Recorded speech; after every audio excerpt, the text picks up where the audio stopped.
So if this is your first time here, or if you've forgotten, this is our series, we did it last fall as well, called Los Angeles Stories Interpreting the City of Angels. We find that this city is unique. I guess everyone thinks his or her city is unique, but I think we can make our case that we're unique in unique ways. One of these ways is that you can't really interpret this city. There's too many moving parts. There are too many people, too many different kinds of people, too many stories, which of course, it makes you want to interpret it even more. I know that's my case. I never get tired of trying to understand this city. Joan Didion was the same way. Now, she was not necessarily a fan of this city, which makes her all the more intriguing, I think. So let's get into it. And by the way, this is probably her most famous photograph by Julian Wasser with the Stingray there, the Corvette Stingray, her cigarette. Pretty awesome. She was born on December 5th, 1934 in Sacramento. This will play a significant role in her work, both explicitly and implicitly. She's learned to write by rewriting Ernest Hemingway's works. I think that's genius, because Hemingway, if you don't know, was really known as the master of the sentence. He said once, if you can find the one true sentence, then you've done all you need to do. The rest will come naturally. So like Fitzgerald, like some of the other authors we've studied in this series, Didion was about the sentence. And what better tutelage than to write out Ernest Hemingway's sentences to get by cognition and by osmosis, to get that feeling, that rhythm of what a good sentence is. If you're writers out here, you know what she's talking about. Adjectives are fine, nouns are nouns, but putting it all together in a sentence, that is the real challenge. She went to Berkeley, got a degree in English, won an essay contest by Vogue magazine, so she moved to New York to work there. She lived a charmed life in some ways, others a very tragic life, as we'll see.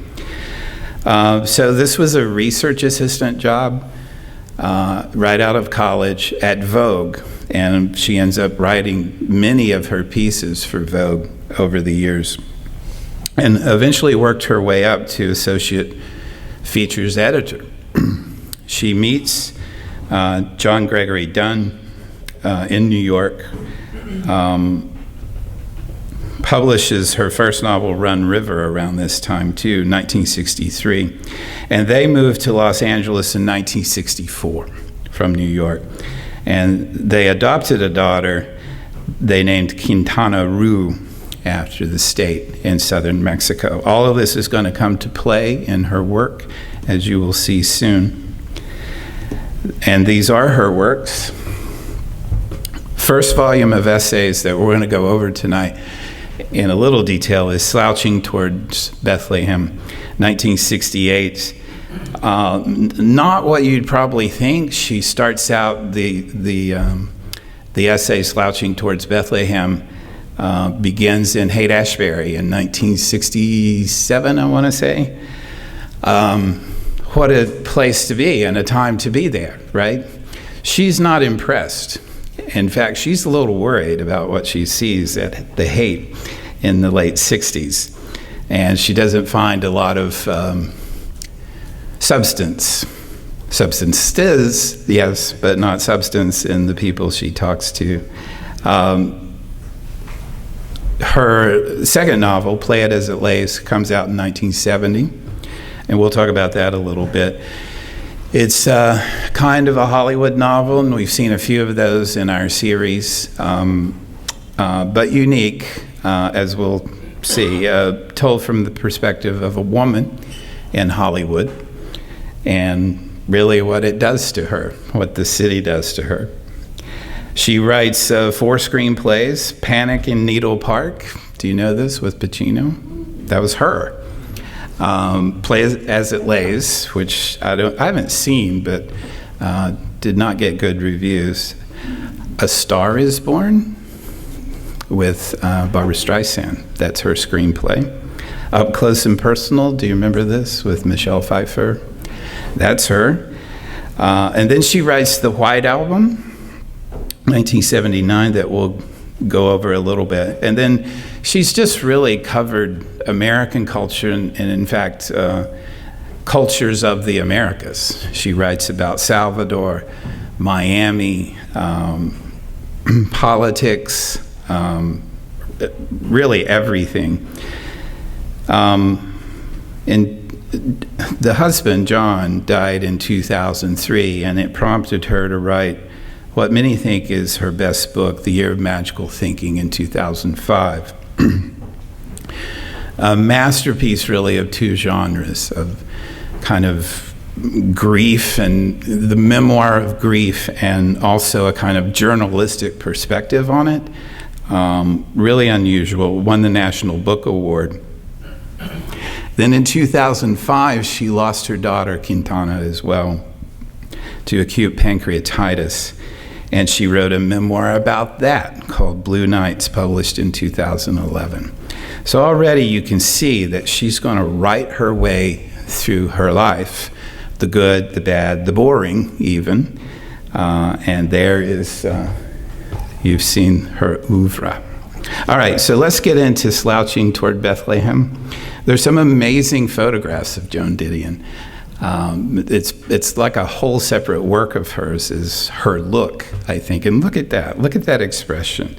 That's Haight-Ashbury. Let's see. This was originally called the hippie generation, Slouching Toward Bethlehem. I don't seem to have a date, but it's late 60s in the Haight. Just look at that. She's there, but she's not among them, or she's among them, she's not with them. And I love the expression on the guy behind her who says pretty much that. Who are you? Are you a cop? Are you a narc? And in fact, she got a lot of that because she represented the media. And they didn't feel like that anyone from the media could tell their story. So what she did was create I don't want to give her full credit for this because there were other people doing this, like Tom Wolfe and Truman Capote even, who created something called New Journalism.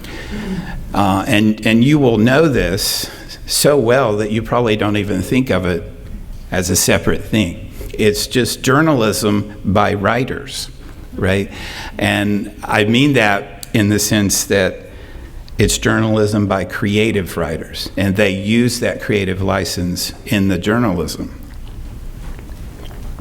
So you may remember In Cold Blood by Truman Capote, which was a crime story, but it was so much more than that. It had novelistic features about it, and this is what Didion is doing as well. She's not just reporting who, what, when, where, and why.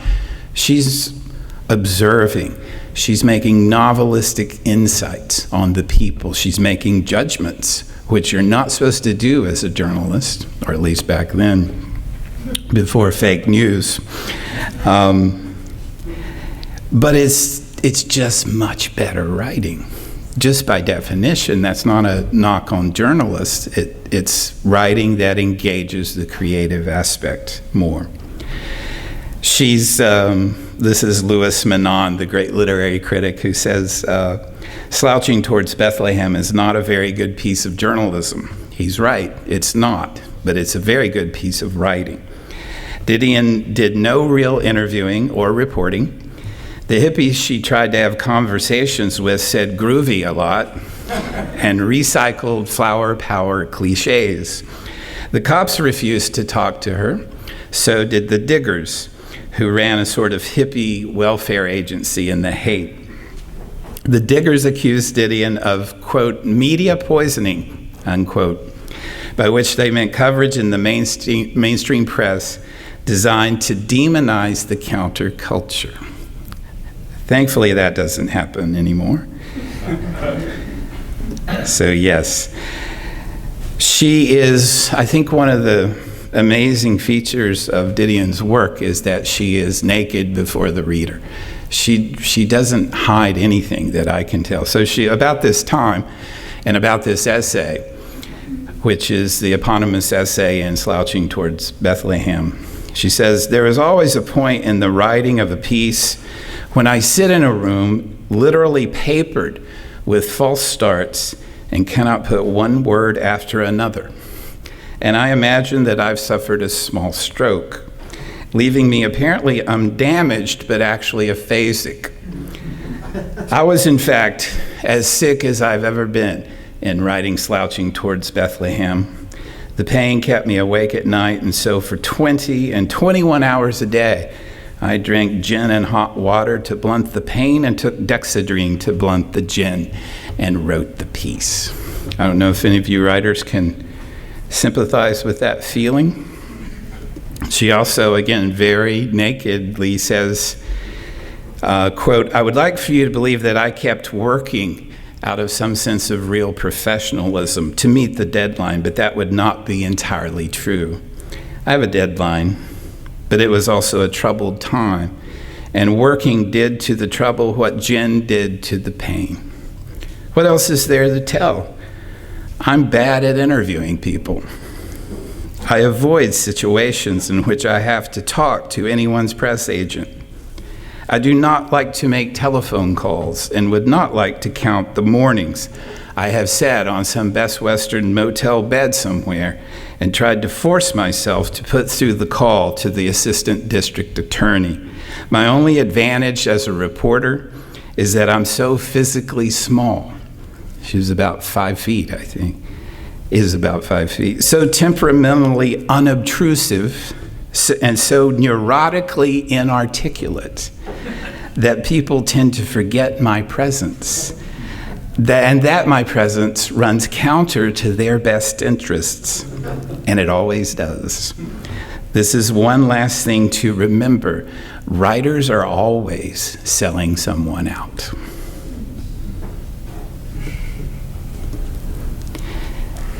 She got her cool look in part from her sunglasses, but these were almost medicinal. She had tremendous migraines that you'll hear about in some of the quotes.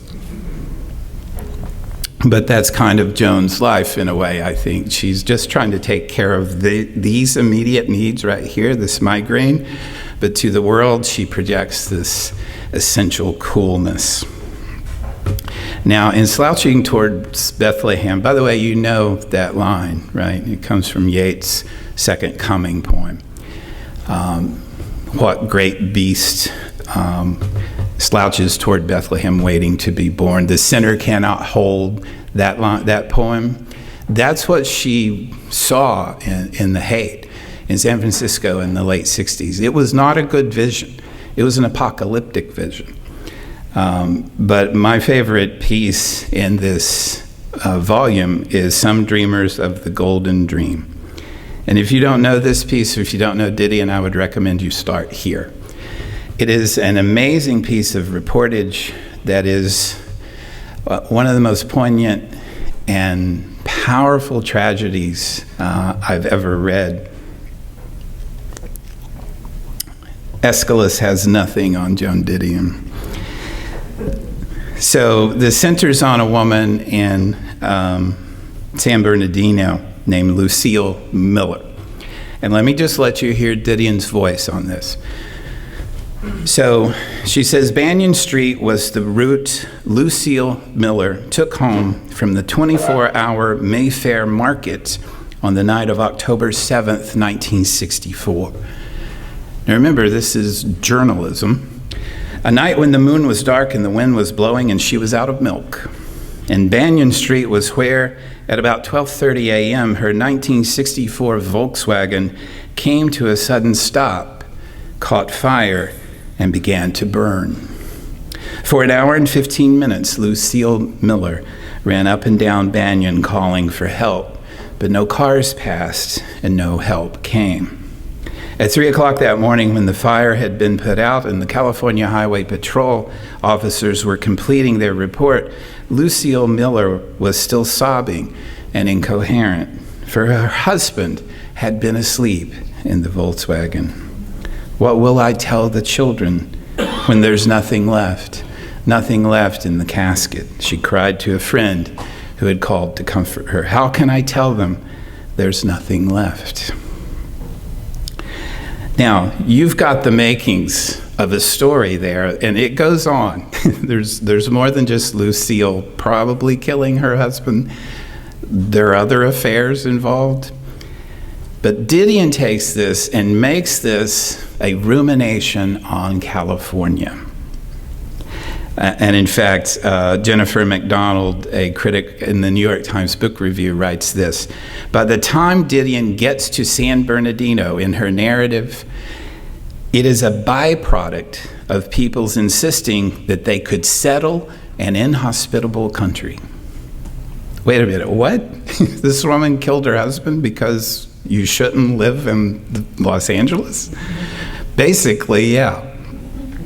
A valley of emptiness, a counterfeit paradise of garish contradiction. So you want to know what Los Angeles is? Here it is, or Southern California. A counterfeit paradise of garish contradiction, of shallow religious fervor, tacky sentiment and decay. Here, the profane shines brighter than the sacred. The poor souls chasing an American idol land in a zone that's all gloss, or maybe shellac. Again, that's Jennifer MacDonald interpreting this piece in Slouching Towards Bethlehem, and she's right. So here is Didion's voice talking about the California, the Southern California, that allows for this kind of thing to happen. Not only allows, she suggests it's inevitable that when you settle a land like this, when you displace the people who were here and you make of this what you have made, something bad's going to happen, always. Didion: this is the California where it's possible to live and die without ever eating an artichoke, without ever meeting a Catholic or a Jew. This is the California, she's talking about San Bernardino now. This is the California where it is easy to dial a devotion, but hard to buy a book. This is the country in which a belief in the literal interpretation of Genesis has slipped imperceptibly into a belief in the literal interpretation of double indemnity. The country of the teased hair and the capris and the girls for whom all life's promise comes down to a waltz-length white wedding dress and the birth of a Kimberly or a Sherry or a Debbie and a Tijuana divorce and a return to hairdresser's school. Whoa, okay, wow. That's one paragraph, and you see the distance she covered there. This is the California where it's possible to live and die without eating an artichoke. Genius. So there is this affair. So Lucille Miller was having an affair with a man named Arthwell Hayton, whose wife died in unusual circumstances, and so the layers keep piling on here. And Didion says this: in some ways it was the conventional clandestine affair in a place like San Bernardino, a place where little is bright or graceful, where it is routine, I love this line, where it is routine to misplace the future and easy to start looking for it in bed. Routine to misplace the future and easy to start looking for it in bed. It was April 24th, 1964, when Arthwell Hayton's wife, Elaine, died suddenly, and nothing good happened after that. Arthwell Hayton had taken his cruiser, Captain's Lady, over to Catalina that weekend. He called home at 9 o'clock Friday night, but he did not talk to his wife because Lucille Miller answered the telephone at his home and said that Elaine, his wife, was showering. The next morning, the Hayton's daughter found her mother in bed, dead. The newspapers reported the death as accidental, perhaps the result of an allergy to hairspray. When Arthwell Hayton flew home from Catalina that weekend, Lucille Miller met him at the airport, but the finish to this story had already been written. That is good writing, isn't it? And so why? Why would this happen in San Bernardino and not Bucksnort, Tennessee? It was in the breakup. So, of course, this is going to end, as she says, the finish is already written.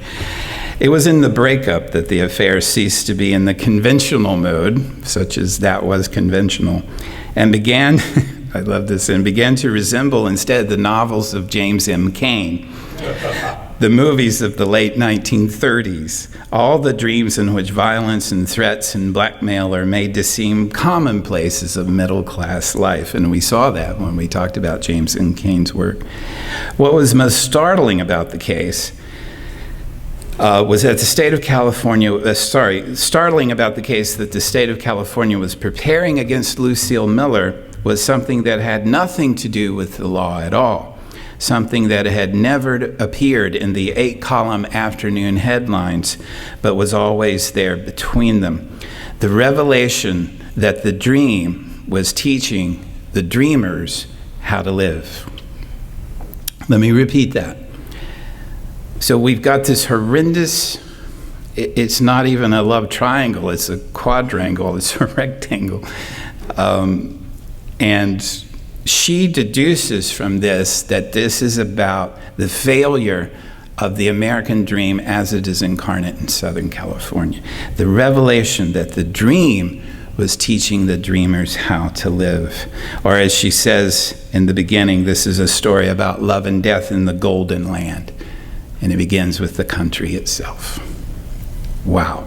I don't know of anyone who does that with California the way Didion does, who gives it that kind of agency, right? And it should have that kind of agency. We all feel it, right? We know that Los Angeles is not just a thing, it's a being, right? That fucks with us, that pleases us, that amazes us, that saddens us, maybe all in the same hour. So another essay here is Notes from a Native Daughter. Now, in Slouching towards Bethlehem, Didion's ancestors were part of the Donner Party. Right, okay. So for those of you who don't know, this was an expedition in 1849-50, heading west, like many people were, for gold, and they get caught in the Donner Pass in Nevada. Fortunately, her ancestors had decided to break off, or I think it was actually the Donners who decided to break off and try a different pass, and they end up getting stuck in the snow. It's fall, and I think you know that they end up eating each other to survive. And she has a great line somewhere, I don't know if I have it, but that the Donner Party ate their way to Sacramento. But she sees California as a tabula rasa, and of course that fits well with the mythologies that we've studied about Los Angeles and Southern California. Is that, I mean, it's not, but there are people here, there's a history here, but it doesn't matter, because the mythology of Southern California from Ramona on, at least, is that this is a tabula rasa. You get to come here, it's a blank slate, you get to come here and write your own story. She says in this little piece, Notes from a Native Daughter, it is characteristic of Californians to speak grandly of the past, as if it had simultaneously begun, tabula rasa, and reached a happy ending on the day when the wagons started west. Eureka! I have found it, as the state motto has it. Such a view of history casts a certain melancholia over those who participate in it. My own childhood was suffused with the conviction that we had long outlived our finest hour. And we saw that with Ramona. that the creation myth of Los Angeles, Helen Hunt Jackson's novel, is that the best times were during the Spanish Californios, the ranchos, when all was good, or pretty good, and then it all went to hell.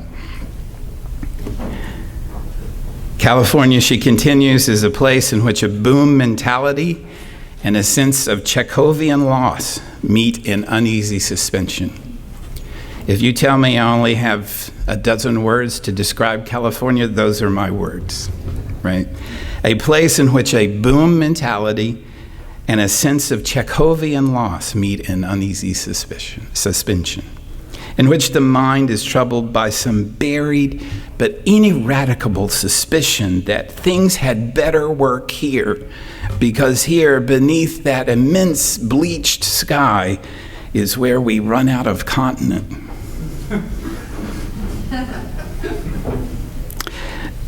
She has some great writing on Sacramento, a city I don't really know, but she makes it come alive. Mm-hmm. And she says this, I didn't know this, but there was, I guess, when she was growing up in Sacramento, there was a kind of catechism in school. Let me just let her tell it.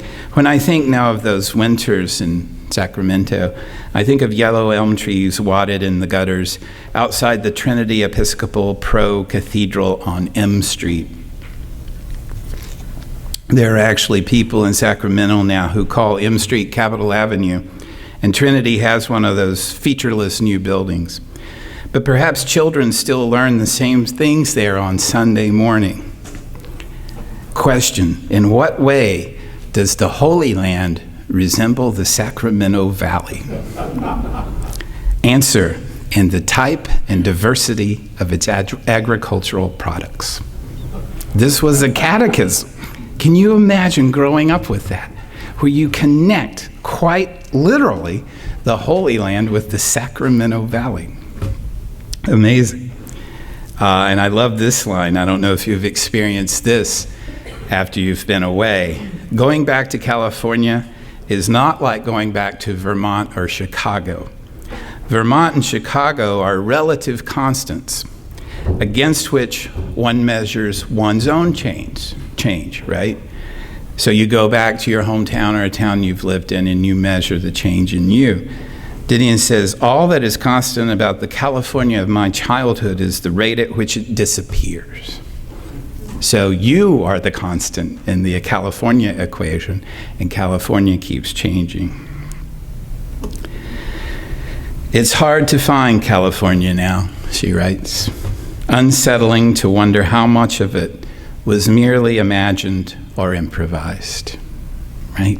This is an unreal city. This is a city of the imagination. This is a land of the imagination from the very notion of California itself, which comes from a 16th century novel.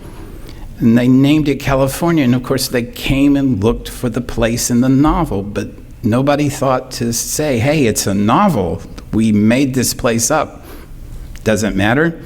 They came to California. The same thing happened to Southern California. How much of it was merely imagined or improvised? Melancholy to realize how much of anyone's memory is no true memory at all, but only the traces of someone else's memory. Stories handed down on the family network. Do you do this? Like, I do this all the time. You do it? Yeah. I'm the accident of the family, so I'm much, much younger than my brother and sister. And so I remember sitting around talking, telling stories, and they would say, oh, I remember when this happened. I'm like, yeah. They're like, dude, you weren't even born. But I remember it, and I do, because that's the fabric of memory. It doesn't tie itself to time, really. What it ties itself to is story. So that if you're deep in the story, then that becomes your memory. And California is a unique place like that. Well, she also has a piece in Slouching Toward Bethlehem called Los Angeles Notebook. So we have to talk about that. You will not be surprised, especially here in November, that she gives a lot of ink to the Santa Ana winds. And the essay begins, "There is something uneasy in the Los Angeles air this afternoon. Some unnatural stillness, some tension. What it means is that tonight a Santa Ana will blow. A hot wind from the northeast whining down through Cajon and San Gorgonio passes, blowing up sandstorms out along Route 66, drawing the hills and nerves to the flashpoint. For a few days now, we will see smoke back in the canyons and hear sirens in the night. I've neither heard nor read that a Santa Ana is due, but I know it. And almost everyone I have seen today knows it too.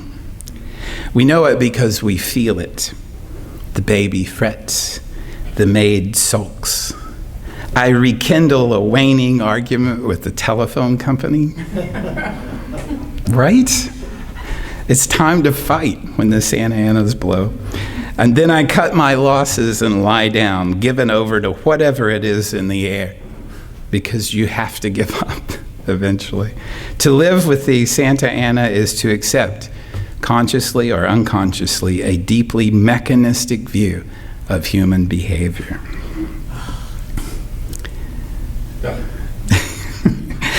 I recall being told, she continues, when I first moved to Los Angeles and was living on an isolated beach, that the Indians would throw themselves into the sea when a bad wind blew. I could see why. The Pacific turned ominously glossy during a Santa Ana period, and one woke in the night troubled not only by the peacock screaming in the olive trees, I think she's living in Malibu, but by the eerie absence of surf. The heat was surreal. The sky had a yellow cast and the kind of light sometimes called earthquake weather. My only neighbor would not come out of her house for days, and there were no lights at night, and her husband roamed the place with a machete. One day he would tell me he had heard a trespasser, and so had gotten up. The next day it was a rattlesnake that he had heard. This is one of the most famous of Didion's lines, I think. Always relevant in Los Angeles. Because you know what comes with the Santa Anas is the burning. It's hard for people who have not lived in Los Angeles to realize how radically the Santa Ana figures in the local imagination. The city burning is Los Angeles's deepest image of itself.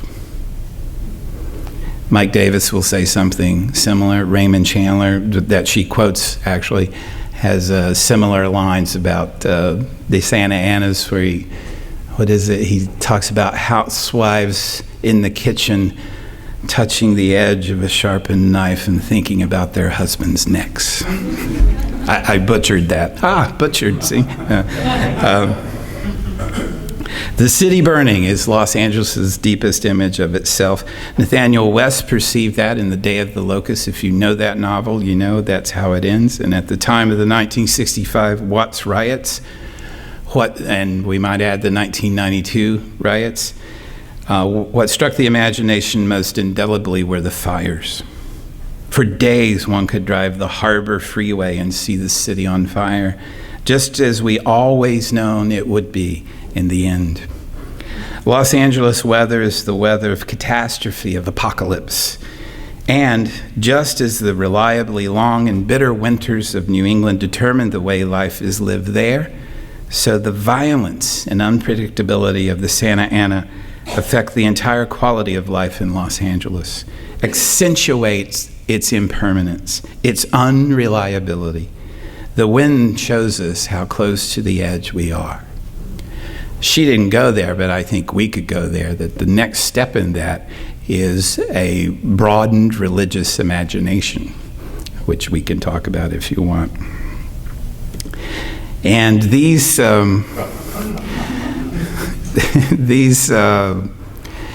essays, they're not traditional essays. They're not conventional essays. So Some would even call them postmodern because they're just flashes. And so one of the flashes is in Los Angeles Notebooks is her going to the Ralphs and getting accosted in the Ralphs. It's 3 o'clock on a Sunday afternoon and 105 degrees. And the air is so thick with smog that the dusty palm trees loom up with a sudden and rather attractive mystery. I've been playing in the sprinklers with the baby, and I get in the car to go to Ralph's Market on the corner of Sunset and Fuller, wearing an old bikini. That is not a very good thing to wear to the market, but neither is it at Ralph's on the corner of Sunset and Fuller, an unusual costume.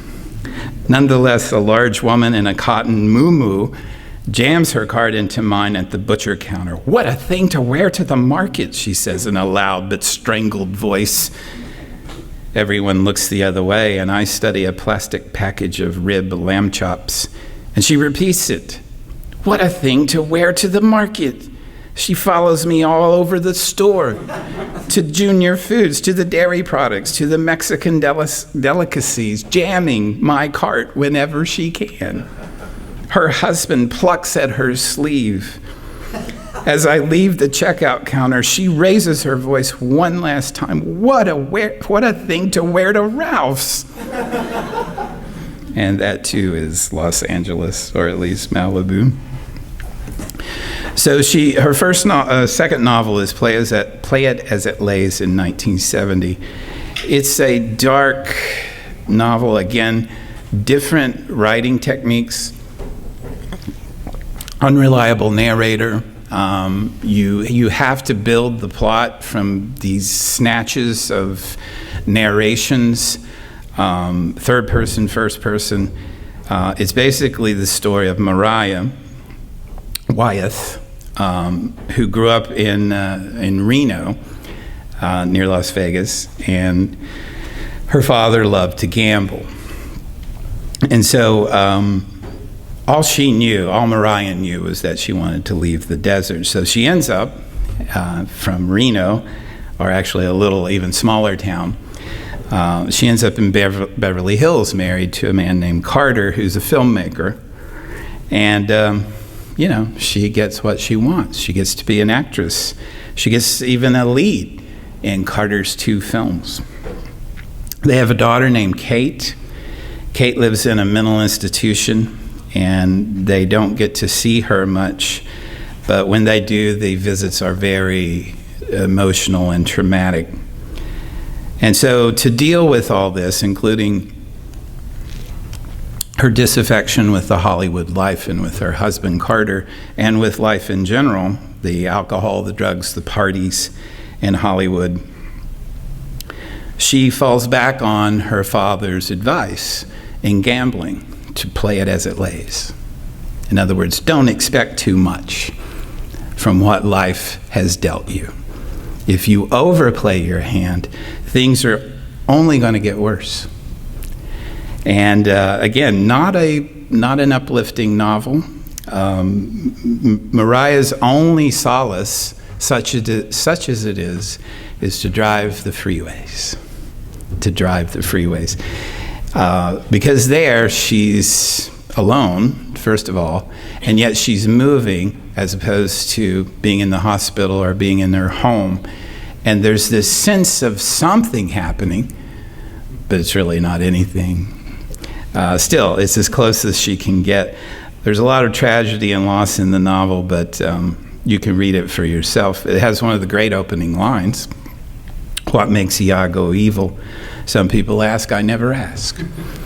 Iago, the great Shakespeare character. And there you go. There's the tone right there. Because there are volumes of books on what makes Iago evil that you can find in any library. Some people ask, I never ask. Play it as it lays. Don't get too involved. And this keeps going. One thing in my defense, not that it matters, right? I know something Carter never knew, or Helene, or maybe you. I know that nothing means keep on playing. There is some I think some valid interpretation that this is an existentialist novel, but it's hard to say what an existentialist novel is because existentialists don't like you using that term very loosely. But I can see what they're saying. It's about stripping down a life to its bare existence instead of all these ideas. Is Iago evil? What makes Iago evil? I don't ask. Some people ask. I don't care. It doesn't matter. I know what nothing means, and I keep on playing. So if I were to peg this philosophically, I'd call it nihilism more than existentialism. And you can now cue the scene from The Big Lebowski. Or not. There was there was silence. Something real was happening. I love this. Something real was happening, okay? This was, as it were, her life. If she could keep that in mind, she would be able to play through, to do the right thing, whatever that meant. And then I don't know if you've experienced this in a bad relationship. Murderer of time. If you're in a bad relationship, you should feel free to use this line. You're a murderer of time. Here's the line from the novel. After that, he would leave for a while, breaking things as he went, slamming doors to kick them open, picking up decanters to hurl at mirrors, detouring by way of chairs to smash them against the floor. Always, when he came back, he would sleep in their room, shutting the door against her, rigid with self-pity. What a great line, rigid with self-pity. She would lie in another room, wishing for the will to leave. Each believed the other to be a murderer of time, a destroyer of life itself. And here is the meaning, such as it is, of the novel. Always when I play back my father's voice, Mariah says, it is with a professional rasp. He was a gambler. It goes as it lays. Don't do it the hard way. My father advised me that life itself was a crap game. It was one of two lessons I learned as a child. The other was that overturning a rock was apt to reveal a rattlesnake. As lessons go, these two hold up, but not to apply. See, she's not even going to give you that. These hold up, but don't try to apply them. Play it as it lays. Then there's the White Album, another collection of essays, and we get another famous line. We tell ourselves stories in order to live. And this is the full quotation. We tell ourselves stories in order to live. The princess is caged in the consulate. The man with the candy will lead the children into the sea. The naked woman on the ledge outside the window on the 16th floor is a victim of an accident, or the naked woman is an exhibitionist, and it would be interesting to know which.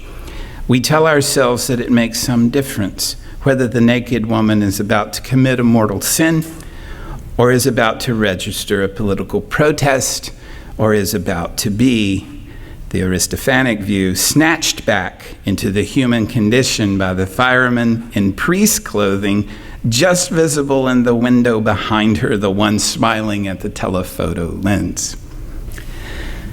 We look for the sermon in the suicide, for the social or moral lesson in the murder of 5. We interpret what we see, select the most workable of multiple choices. We live entirely, especially if we are writers, by the imposition of a narrative line upon disparate images, by the ideas with which we have learned to freeze the shifting phantasmagoria, which is our actual experience. We tell ourselves these stories in order to live. They are not true, but they will help you live. Amazing. And then there's Betty Lansdowne Fouquet. She says, Didion writes this, I reread all of George Orwell. She's in Hawaii. She's been everywhere. She's in Hawaii for a while. She feels a little guilty about it. I reread all of George Orwell on the Royal Hawaiian Beach, and I also read in the papers that came one day late from the mainland the story of Betty Lansdowne Fouquet, a 26-year-old woman with faded blonde hair who put her 5-year-old daughter out to die in the center divider of the Five, some miles south of the last Bakersfield exit. The child, whose fingers had to be pried loose from the fence when she was rescued 12 hours later by the CHP, reported that she had run after the car carrying her mother and stepfather and brother and sister for, quote, a long time, unquote. Certain of these images do not fit into any narrative I know. So while stories help us live, they do not cover the whole ground. There's no place for this story in the world. It makes no sense. She, again, very naked and open in her writing. She has a psychiatric report done on her, and she writes this. She gives the reader the psychiatric report, and you're thinking, who's this report about? And then she writes, the patient to whom the psychiatric report refers to is me. The tests mentioned, the Rorschach, the thematic apperception test, the sentence completion test, and the Minnesota Multiphasic Personality Index, were administered privately in the outpatient psychiatric clinic at St. John's Hospital in Santa Monica in the summer of 1968, shortly after I suffered the, quote, attack of vertigo and nausea mentioned in the first sentence of this essay. And shortly before, I love this is all part of the same sentence, and shortly before I was named a Los Angeles Times Woman of the Year. By way of comment, I offer only that an attack of vertigo and nausea does not seem to me an inappropriate response to the summer of 1968. I'm going to not go over everything, but there's an article, an essay in here in the White Album on the Getty. There's one on in Hollywood, and then there's one on Quiet Days in Malibu. Now, aren't they all quiet days in Malibu? And from this book, she talks about this house on Franklin Avenue that I wanted to share with you. And she says this, in the years that I'm talking about, I was living in a large house in part of Hollywood that had once been expensive and was now described by one of my acquaintances as a, quote, senseless killing neighborhood. This house on Franklin Avenue was rented and paint peeled inside and out and pipes broke and window sashes crumbled, and the tennis court had not been rolled since 1933. But the rooms were many and high-ceilinged, and during the 5 years that I lived there, even the rather sinistral inertia of the neighborhood tended to suggest that I would live in the house indefinitely. This is now occupied by a group that I can't quite figure out, but they seem to be very interested in nutrition and wellness. I don't know. You can look them up. So, Joan Didion's Hypnotic. Some of you may know them. Some of you may be members. I don't know.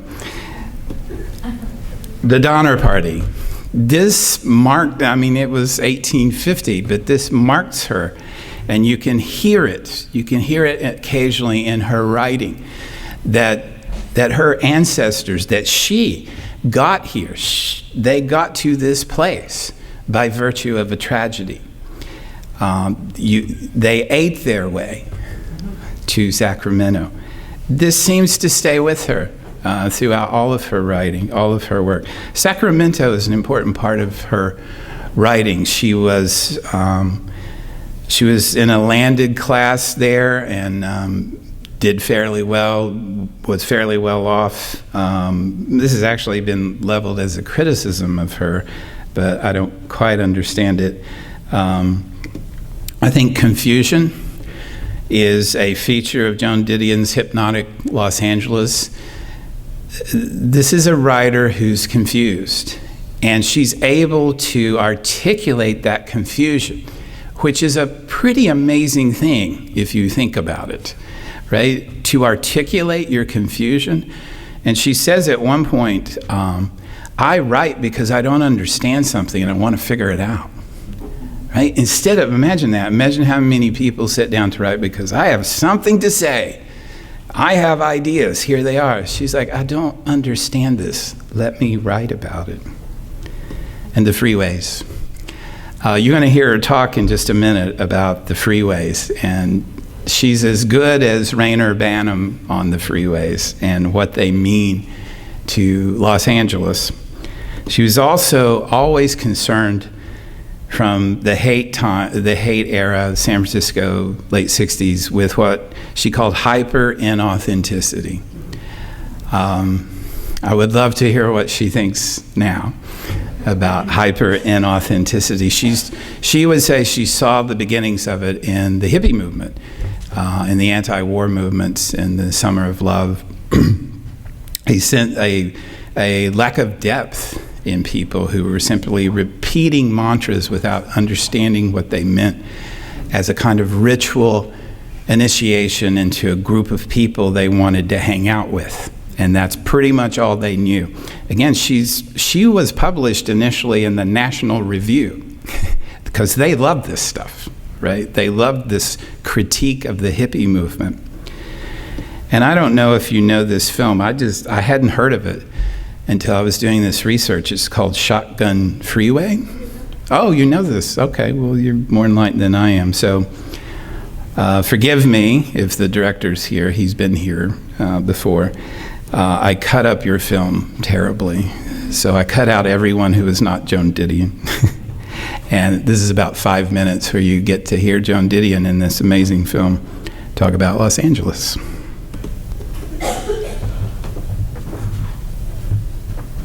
A city which has a mood and sparkle, a richness and glamour, a heritage from nature, and a way of gracious living that is the envy of people around the globe. For a city to have a nickname, it must have a lusty, salty quality that stirs the public, and L.A. has it. Its boosters began selling Southern California to the rest of America as a fabulous land of sunshine, health, wealth, and beauty, and never have sold her short. I have a sense of the city as having been built on a series of hustles. There is no imperative for Los Angeles being there. So I don't know of any place more unlikely for a city. But there it is. The essence of the place is to come there and start from scratch. I mean, to reinvent your life. Mariah, in Play It As It Lays, drives the freeways. That entire thing about Mariah driving the freeways was based on my fear of driving the freeways. It was like bombing Berlin. I mean, I would get on the freeway and my hands would be cold and they would be just clutching, and I would finally get into wherever I was going and not be able to unclench my hands. The whole experience of being on the freeway is a secular communion. I mean, not the interchange per se, but the whole getting on, the whole being on it with somebody else, with everybody else. Aunt Lucy will be there too, of course. She'll drive even if she does live only 3 blocks away. After all, Aunt Lucy is a Californian. There's nothing more frustrating than being on the freeway when it's jammed up. I mean, you know, you have to really control yourself to keep from ramming the people in front of you, you know. It just came to me one day. I was driving, I was doing a piece on somebody and I had to meet her in Hollywood, and I was stuck in traffic on the harbor.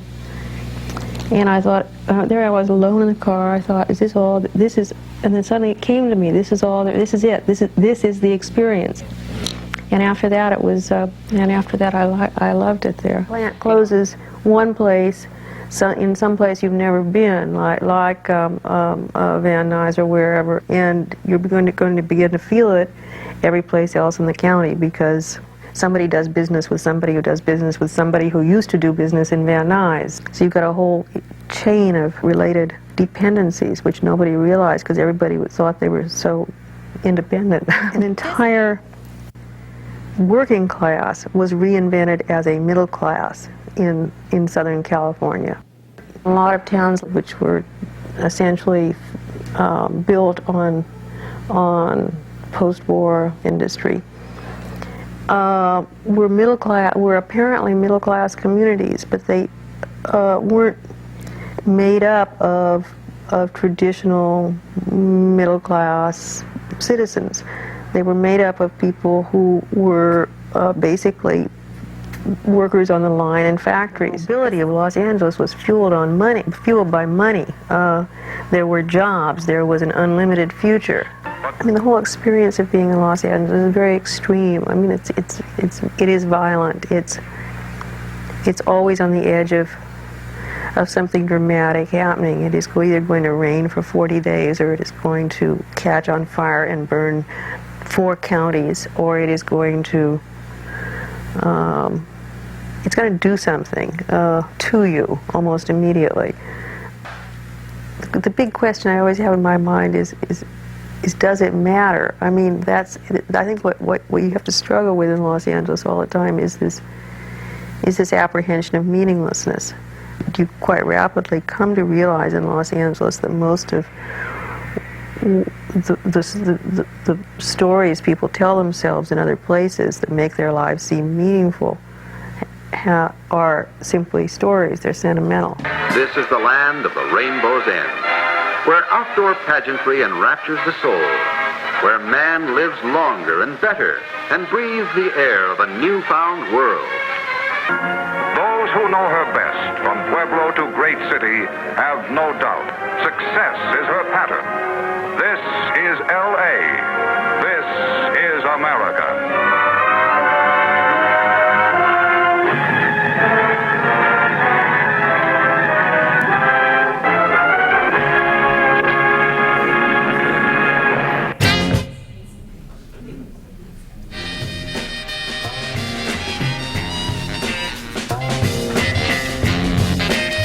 So I love the juxtaposition. This is a brilliant film. I encourage you to look at it. It's online on Vimeo. And tonight, if you were at Vroman's, I'm glad you're not, I'm glad you're here, but if you were at Vroman's in Pasadena, you would be celebrating the release of this book by a man, Los Angeles critic, David Hewlin, that I've mentioned several times. And this is just out from the Modern Library. This is the 60s and 70s Didion with these 5 books in it. So that's happening over in Pasadena. And then we have someone here, Steffi Nilsson, Steffi, when is this book coming out? Where are you? Hey. February. Okay, so this is the cover. Is the cover set? Yeah, nice covers. So.